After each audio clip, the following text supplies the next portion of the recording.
আজ সোমবার পয়লা পৌষ 2023 সালের 18ই ডিসেম্বর। বৃশ্চিক রাশি, বৃশ্চিক লগ্ন, স্করপিয়ন সাইন জাতক জাতিকাদের আজকের দিনটি কিন্তু এক প্রকার বেশ কাটতে চলেছে।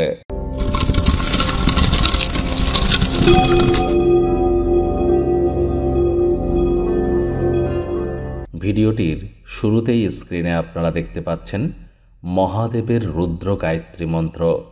ওম তৎপুরুষায় বিদ্মহে মহাদেবায় ধীমহি তন্ন রুদ্র প্রচোদয়াৎ। এটি সকাল বিকাল রাত 3 বেলায় 108 বার করে জপ করুন যদি নিজের জীবনকে সকল ক্ষেত্রে মহিমান্বিত করতে চান। আর যদি না পারেন তাহলে মহাদেবের মহামন্ত্র ওম নমঃ শিবায় এটি 108 বার জপ করুন না। আজ কিন্তু চন্দ্রদেবের বার, তাই চাঁদের আলো শরীরে লাগাবেন, অবশ্যই উপকৃত হবেন।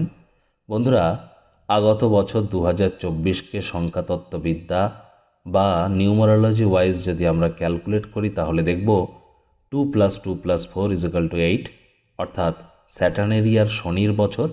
দেশ, কাল, পাত্র, অর্থনীতি, মুদ্রাস্ফীতি, আন্তর্জাতিক ক্ষেত্রে, প্রতিরক্ষার ক্ষেত্রে গুরুত্বপূর্ণ পরিবর্তন কিন্তু এবছর আসতে চলেছে।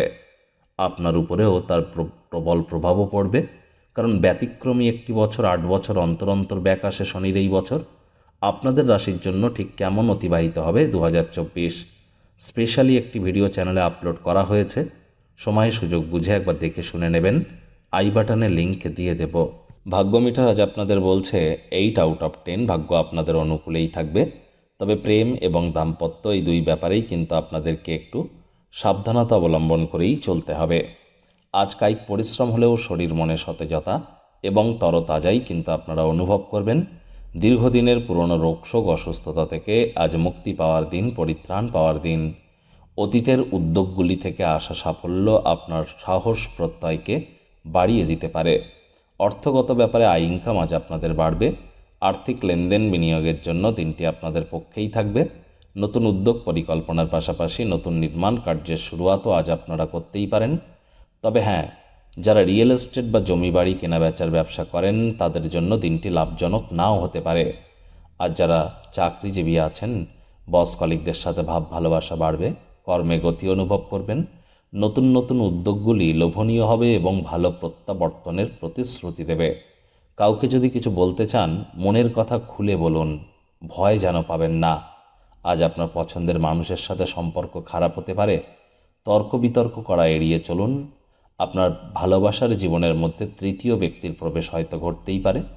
প্রেমিক প্রেমিকা, স্বামী স্ত্রী উভয়ের ক্ষেত্রেই বলবো রূঢ় বাক্যের প্রয়োগ, অশ্লীল ব্যবহার যেন করবেন না। সন্দেহবাতিক হলেই মারাত্মক ক্ষতি। তৃতীয় পক্ষ থেকে সাবধান থাকুন। সন্তান সন্ততি থেকে থাকলে তাদের এদিকে কঠোর সজাগ দৃষ্টি বজায় রাখুন।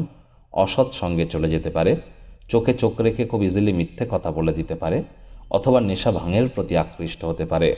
হাউসওয়াইফ যারা আছেন, দিনের শুরুটা যতটা তাড়াতাড়ি করবেন সেটি আপনাদের ক্ষেত্রে বেটার। পরিবার পরিজনদের প্রতি ভাব ভালোবাসা বৃদ্ধি করুন। পরিবারের প্রয়োজনীয়তাকে অগ্রাধিকার দেওয়ার চেষ্টা করুন। শত্রুপক্ষ, বিরোধী পক্ষ খুব একটা শক্তিশালী থাকছে না,